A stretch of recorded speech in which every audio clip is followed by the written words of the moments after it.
Here's a fully developed, cinematic, emotional story based on your requirements, tailored for a 1,200-word YouTube video. The emergency room erupted into chaos the moment he appeared. 1 second, the ER was filled with the steady hum of machines and hushed voices of nurses and doctors, and the next, the automatic doors slammed open with a deafening crash. A 7-foot giant stormed inside, his massive frame casting a shadow across the fluorescent-lit hall. Panic swept through the room like wildfire. Staff scrambled to secure themselves, some retreating toward safer corners, while patients shrank back into beds. There was no reasoning with someone like this, or so everyone thought. But amidst the panic, a young nurse named Matthew, barely 22, fresh out of nursing school, didn't hesitate. Matthew had grown up in a small town in Ohio, a place where everyone knew each other's name, where courage wasn't about muscles but about heart. He had spent months training for this moment in ways he didn't even realize until now, long nights of shadowing seasoned nurses, learning to anticipate danger, building confidence in his instincts. And now, standing mere feet away from a man who could crush a hospital cart with one hand, Matthew's heart pounded, but his resolve was unshakable. Before anyone could fully process what was happening, the giant's eyes locked onto Matthew. There was anger, raw and unfiltered, and Matthew could see it mirrored in the man's clenched fists and tense shoulders. He wasn't just angry, he was in pain. The kind of pain that made people lash out, that made them act without thinking. And Matthew knew something crucial: behind every act of violence, there's a story begging to be understood. Viewers, if you believe in the power of kindness and second chances, make sure to like, comment, share, and subscribe, because this story proves that courage comes in the most unexpected forms. Matthew took a deep breath. His training kicked in, and his instincts guided him as though he were moving in slow motion.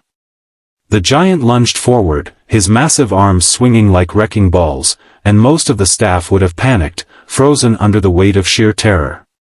But Matthew didn't flinch. He sidestepped, his hands steady, his eyes locked on the man.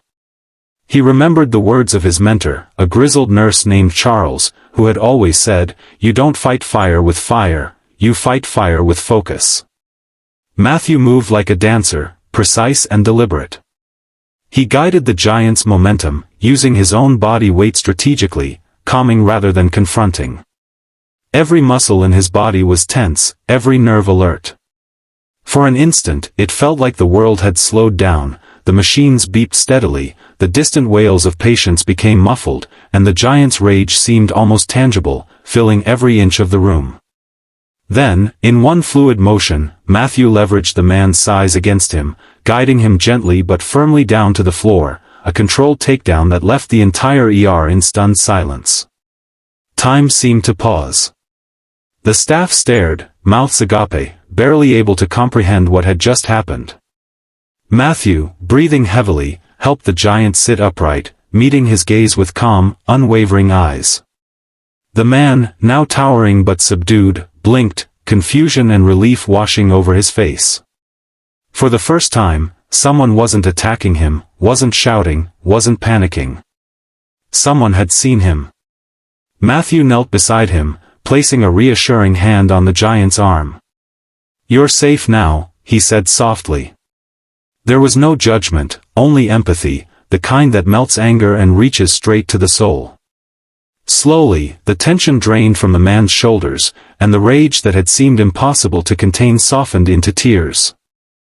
The ER staff began to move cautiously, offering blankets, water, and quiet words of reassurance. One nurse, a veteran named Patricia, shook her head in disbelief. "I've never seen anything like that," she whispered, her voice trembling. "He could have destroyed half this room." But Matthew knew the truth. It wasn't about strength.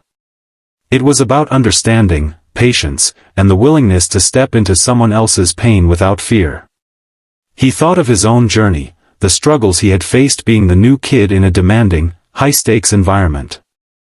Every late night, every moment of doubt, every lesson learned in clinical rotations had prepared him for this one. And in that moment, he realized that courage isn't always loud or violent. Sometimes, courage is quiet. Sometimes, it's simply being willing to face fear with compassion. As the giant sat there, trembling and exhausted, Matthew gently asked for his name. The man whispered, "Isaiah." It was a simple name, but it carried weight, the weight of years of anger, trauma, and misfortune. Isaiah explained, in halting sentences, that he had been struggling with the loss of his family and a spiral of despair that had taken him to the brink. The ER, a place he had entered with intentions to lash out at the world, had become the place where he finally felt seen.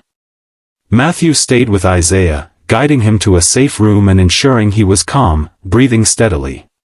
He didn't leave until the mental health team arrived, ensuring the giant, the man who had terrified an entire hospital, was treated with dignity, care, and hope.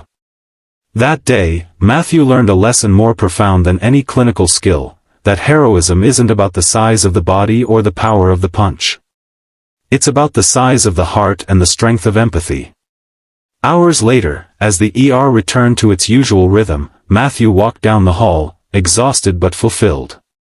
Nurses patted him on the back, doctors nodded with newfound respect, and patients whispered stories of the rookie who faced the giant. Yet for Matthew, the real victory wasn't in the praise or the recognition, it was in knowing that Isaiah had been given a second chance at life, a chance to heal.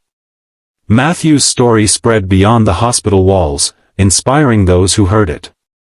It reminded people that courage often comes in unexpected packages, in the quiet actions of someone willing to stand firm when everyone else falters, in the compassion that turns fear into understanding.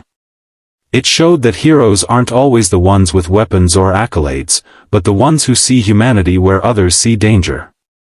And as viewers, you now have a choice, to let this story pass, or to let it touch your heart and remind you of the power of kindness, patience, and courage.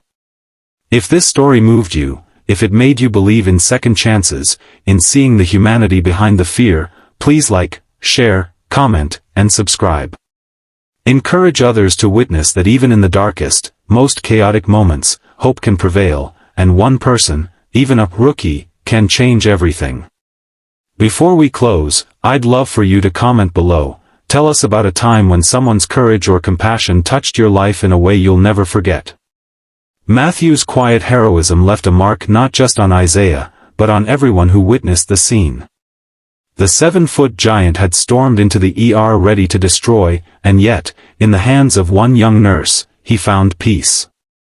And in that intersection of fear and compassion, something extraordinary happened. Hope was restored, hearts were touched, and a story was born that would inspire countless others to face their own giants, not with anger, but with understanding, empathy, and courage.